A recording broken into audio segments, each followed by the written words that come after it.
Assalamualaikum warahmatullahi wabarakatuh. Hai, bagaimana kabar kalian hari ini? Sehat dan tetap semangat untuk belajar ya. Kali ini saya akan menemani kalian belajar tentang zakat fitrah dan zakat mal.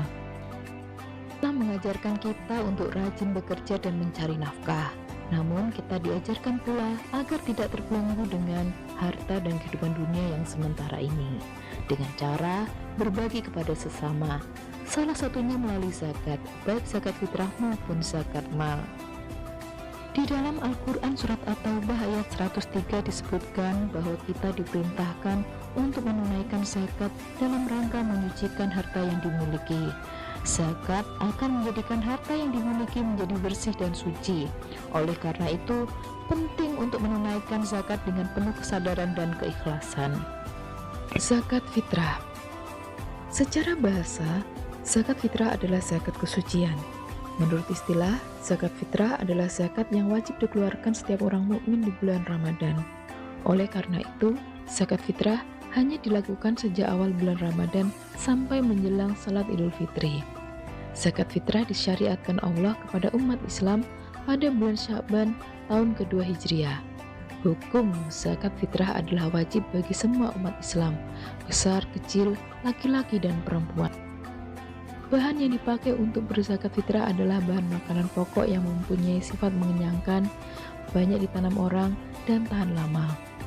Besarnya zakat fitrah yang harus dikeluarkan dalam setiap jiwa adalah 1 sok atau 3,1 liter atau sama dengan 2,5 kg atau uang yang seharga bahan makanan pokok untuk 1 jiwa. Syarat-syarat muzaki atau orang yang mengeluarkan zakat. Di antaranya, 1. Beragama Islam, 2. Mengalami kehidupan di bulan Ramadan. Dalam hal ini termasuk bayi yang sudah lahir sebelum matahari terbenam pada hari terakhir bulan Ramadan. Demikian juga seseorang yang meninggal sebelum matahari terbenam pada akhir bulan Ramadan. 3. Mampu membayar zakat, artinya dia mempunyai kelebihan harta untuk mencukupi kebutuhan diri dan keluarganya. Rukun zakat fitrah. Rukun zakat fitrah diantaranya 1. Niat, 2. Adanya muzaki atau orang berzakat fitrah, 3. Adanya mustahik atau orang yang menerima zakat fitrah, dan 4. Adanya harta yang dipergunakan untuk berzakat fitrah. Zakat mal. Zakat mal adalah zakat atau harta yang dimiliki oleh seseorang. Zakat mal dikeluarkan untuk membersihkan harta yang dimiliki dengan cara memberikannya kepada orang-orang yang berhak menerimanya dengan kadar dan syarat-syarat yang telah ditentukan oleh agama. Hukum mengeluarkan zakat mal adalah wajib bagi orang yang sudah memenuhi syarat-syaratnya. Adapun syarat-syarat muzaki atau orang yang berzakat adalah 1. Beragama Islam, 2. Merdeka atau tidak hamba sahaya, 3. Harta milik sempurna, tidak merupakan pinjaman dari pihak lain, 4. Harta mencapai 1 nisab. Nisab adalah batas minimal jumlah harta sehingga wajib dikeluarkannya zakatnya. 5. Sudah 1 tahun dimiliki. Untuk jenis harta tertentu, hal ini tidak disyaratkan. Harta yang wajib dizakatkan. Dalam kajian fikih klasik, jenis harta yang wajib dikeluarkan zakatnya ada 5 macam, yaitu emas atau perak, harta perniagaan, peternakan, pertanian, dan harta temuan atau rikas. 1. Emas dan perak. Emas dan perak yang wajib dikeluarkan zakatnya adalah emas dan perak yang merupakan harta simpanan. Emas dan perak yang disimpan ini wajib dikeluarkan zakatnya apabila sudah dimiliki selama 1 tahun. Nisabnya adalah nisab emas 93,6 gram, pendapat lain 85 gram, nisab perak 624 gram. Kadar zakat keduanya 2,5%. Demikian halnya dengan harta simpanan yang tidak berwujud emas, misalnya berbentuk uang yang ditabung, juga harus dikeluarkan zakatnya. Besar nisab dan zakatnya disamakan dengan nisab dan zakat emas. 2. Harta perniagaan. Harta perniagaan adalah harta yang diperdagangkan. Untuk harta jenis ini disyaratkan sudah setahun dan sudah mencapai 1 nisab. Nisab dihitung dari harta milik sempurna dan tidak termasuk pinjaman kepada pihak lain. Nisab disamakan dengan emas dan kadar zakatnya 2,5%. 3. Peternakan. Binatang ternak atau piaraan yang harus dikeluarkan zakatnya adalah kambing, domba, sapi, kerbau, dan unta. Adapun perhitungan zakatnya adalah sebagai berikut.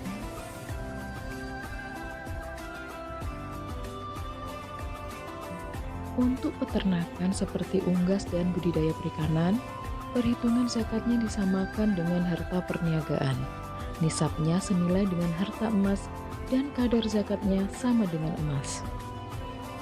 4. Pertanian.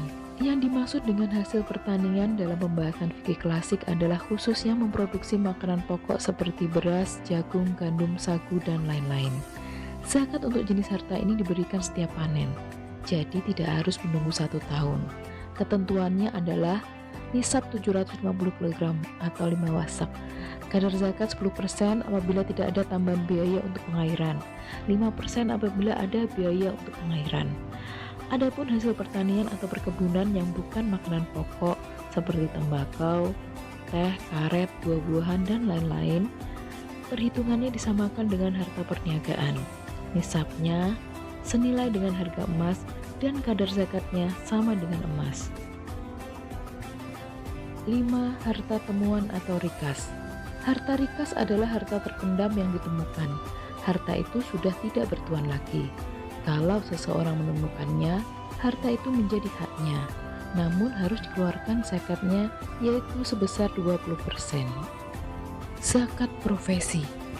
Jenis profesi seperti olahragawan, dokter, guru, dosen, wartawan, pengacara, artis, dan lain-lain dapat mendatangkan pendapatan, sama seperti para pedagang, peternak, dan petani. Untuk itu, para ulama berijtihad bahwa pendapatan dari profesi tersebut juga dapat dikenakan zakat. Untuk ketentuan nisabnya sama dengan emas dan kadar zakatnya 2,5%. Teknis pemberiannya bisa dilaksanakan setiap tahun, setiap bulan, atau pada saat mendapatkannya. Orang yang berhak menerima zakat atau mustahik. Ketentuan tentang mustahik atau orang-orang yang berhak menerima zakat disebutkan dalam Al-Quran Surat At-Taubah ayat 60. Zakat ini disalurkan untuk 8 golongan, yaitu 1 fakir, 2 miskin, 3 amil, 4 mu'alaf, 5 rikob, 6 warim, 7 sabilillah, 8 ibnu sabil. Hikmah zakat. Hikmah dari pelaksanaan zakat antara lain: 1. Sebagai ungkapan rasa syukur atas nikmat yang diberikan Allah. 2. Mengurangi kesenjangan sosial antara yang kaya dengan yang miskin. 3. Mensucikan diri dari dosa dan memurnikan jiwa. 4. Menumbuhkan sifat dermawan dan mengikis sifat kikir. 5. Sebagai pembersih harta dan penjagaan dari sifat tamak. 6. Membantu dan membina kaum du'afa maupun mustahik lainnya ke arah kehidupan yang lebih sejahtera. 7. Mewujudkan tatanan masyarakat yang sejahtera, rukun, dan damai. Nah, sekarang kalian paham kan tentang zakat fitrah, zakat mal, dan zakat profesi, serta manfaat atau hikmahnya baik bagi diri pribadi maupun secara sosial. Sekian, semoga bermanfaat. Wassalamualaikum warahmatullahi wabarakatuh.